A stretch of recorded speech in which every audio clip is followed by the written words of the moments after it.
This segment of the news is brought to you by Smitty's Cards and Coins. Would you like to know what your collectibles are worth? Come by 2281 Postal Road, Unit 4, across from the post office.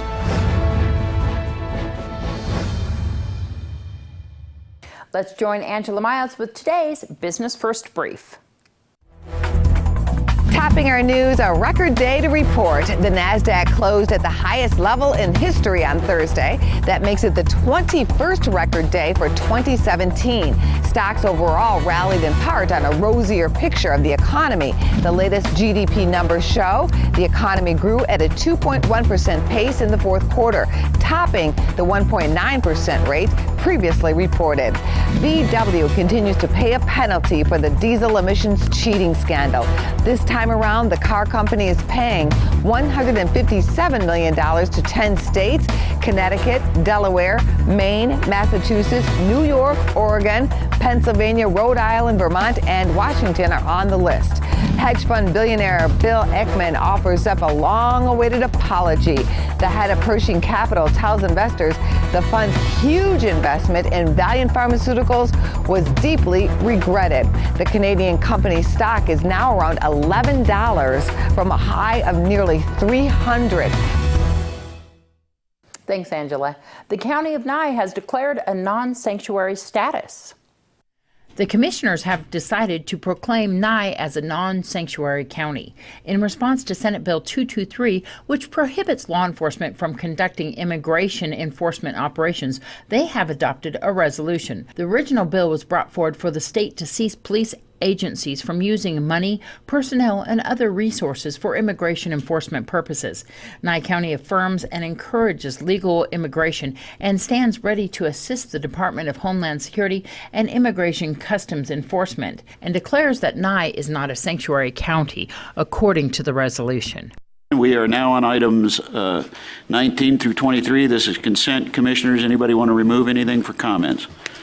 Motion to approve items 19 through 23. Second. Motion by Koenig, second by Wickman. All in favor? Aye. Aye. 5-0. Dozens of volunteers with big hearts and a mission to give have donated their time for an event held today at the Bob Roode Community Center. Sally Kerr from Nevada Outreach and Training Program says they hope to make this a quarterly event. We're doing a what we're calling a homeless wraparound event that came out of the Community Crisis Intervention Committee. Yeah, and there's a whole bunch of different booths here. Tell me about that. There are. So what we're trying to do is coordinate services between agencies that are providing homeless services. We want to start adding spokes to wheels, not reinventing wheels. So we want to bring people together to provide those. So we have the Nye Communities Coalition being very supportive. They brought AmeriCorps in to help. They've got case managers here. Linda Wright provided breakfast with the Holiday Task Force. So we have breakfast going on with them. We have, of course, the Family Resource Center here to help with ordering paperwork that people need, helping them get IDs, providing blankets and other, physical need items.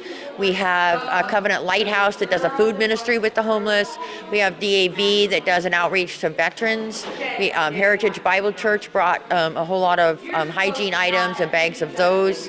Pastor Ron at Central Valley Baptist brought in a lot of clothes. We had John Walker here with the mobile showers so that people could see what those look like. Just anybody in the community that helps with homeless outreach, we want to be a part of this.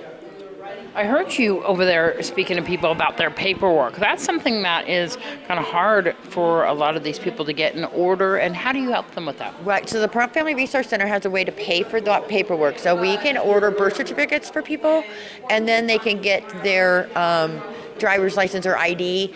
Oftentimes people are kept from ordering services that they're eligible for because they don't have either proper ID, they don't have a birth certificate, they don't have a social security card, and so they can come down to our Family Resource Center office, and Annabelle can help them order all of that documentation. And the Disabled American Veterans are here, and they help with a lot of those types of services, because a lot of these guys are veterans, right? Right, and so the DAV is really helpful. They can give veterans all kinds of services. Veterans have services offered that sometimes they don't even know about, and so if we can get them to those folks, if DAV can get out and meet them, then they can help them with veteran services, with housing, with food, they have all kinds of resources for veterans.